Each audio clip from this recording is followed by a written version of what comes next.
دا کوم زمونږ عباداتو سره شوقو پر رمضان کریم کې هر یو انسان با نیکی ځان د پاره ښه ګڼله او نیکی سره به یې شوقو کاغه به نفلو په شکل کې واو کاغه به د تلاوت په شکل کې وا کاغه به د خیرات او د صدقات په شکل کې وا که ذکر او اذکار او درود پاک په شکل کې بوا زمونږ استاسو الحمدلله په رمضان کریم کې د خپل وس مطابق څه نه څه اهتمام کړی دی خدای پاک دا هغه قبول کا او په دغه نورو دا کومې چې اوس شوال المکرم دا او بیا ذی قاعده او ذی الحجه دا کال بیا پوره شي بیا محرم الحرام نه اسلامی کال ان شاء الله بفضل الله هغه شروع شي دا مخکې میاشتې دم خدای پاک تر رمضان کریم پورې مونږ هم دغسې جذبه په زړه کې د عبادت لري چې هم دغسې مونږ عبادات او اطاعت او اهتمام وکړو عام طور باندې خبره کومه که مونږ او تاسو وګورو اکثرو خلکو کې د عید الفطر د ورځې نه بعد تقریباً په عباداتو کې آغا سے لگن او محبت لگ غندے کم شي چې زمونږ استاسو با اول قوم دا الحمدلله دا یو اوازو چې ما 3 ختمونه او ما 4 ختمونه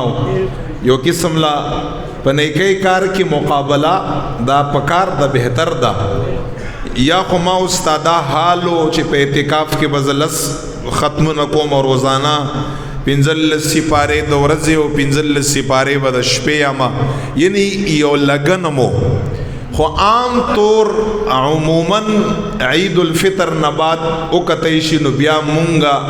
او استاسو تلاوت سرم آغا سے لګن او شوق پاتې نشي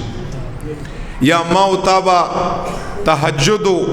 یو معمول خصوصا په د اخیرنۍ لسو ورځو کې خلق با روچت بشو یو 2 رکعات منځ به وکنو تهجد اهتمام به وک یا 4 رکعات یا غونډه رمضان کریم غونډه میاش نو عید الفطر نه بعد بیا آغه سے لګن د زما استا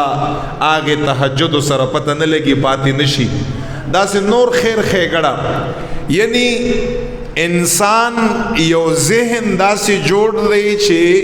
په 12 میاشتو کې د عبادت میاشت دا صرف اور صرف رمضان کریم دا حالانکه داسې نه دا حضور مبارک علیہ الصلات والسلام کتاسو احادیث مبارکه وګورئ حضور مبارک د شپې قیام او تهجد او عبادت او تلاوت او دغه رنگي صحابه کرام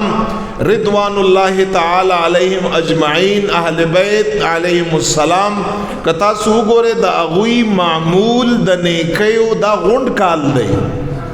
کال دی او اغوی مونږلم دا یو قسم له سوچ فکر یو تصور مونږ استاد سے جوړ کړی دی د قران او حدیث په ترو باندې چې خدای پاک جل جلاله خالق کائنات دا مستحق العبادہ دا عبادت مستحق دی ټول کال بیا کزمونگو استاسو بل کال عمری ام ټول کال یعنی غوند عمر اللہ تعالی جل جلالہ دا مستحق العبادہ دی چند دا عبادت شی فرضی فرض پا درجہ کی نفلی نفل پا درجہ کی او وجوب عبادت دا واجب والی پا درجہ کی سنت عبادت دا سنت پا درجہ کی مستحب عمل دا مستحب پا درجہ کی دا طول عباداتو رب لا یزال طول عمر مستحق دی زمونگ استاسو لچا پکار دی زمونگ استاسو لپکار دی پنے کئیو باندی استقامت ولکگی ہمیشوالی تا ہمیشگی نن زمونگ استاسو موضوع اندادا استقامت د استقامت فضیلت پیو نیک عمل باندے दीन, इस्लाम, अहकाम, सुन्नत, फ़राइज़, हुजूर मुबारक इताअत, रब ला यज़ाल फरमान बरदारी इताअत, दा यौमियाश्त पोरे खास न दा याद लरे, दा ज़मा उस्ता टोल उमर फरीज़ा दा, दा ज़मा उस्ताद टोल उमर यो जज्बे सरा यो वलवले सरा मुजाहरा दा। मौता बयकऊ हर मियाश्त ज़मा उस्ता रब रब दे, हर टेम ज़मा उस्ता रब दा इबादत मुस्तहिक दे, ज़मा उस्ता आवाज़ औरी। हाँ पो बाज़ो फ़ज़ाइल के खुदे पाक जल्ल जलालुहु बाज़ मियाश्तो लसवर कड़ाई फजीलत ये वाला वर कड़ाई दे खुदा से ना चदा शव्वालुल मुकर्रम और दगा नूर मियाश्त दा वज़माओ दस्ताद इबादत न खाली अल्लाह दे मखाली गई खुदे पाक ज़मुंग दा इबादत दा तसलसल दा उमदा से बरकरार जारी और सारी वो साथी।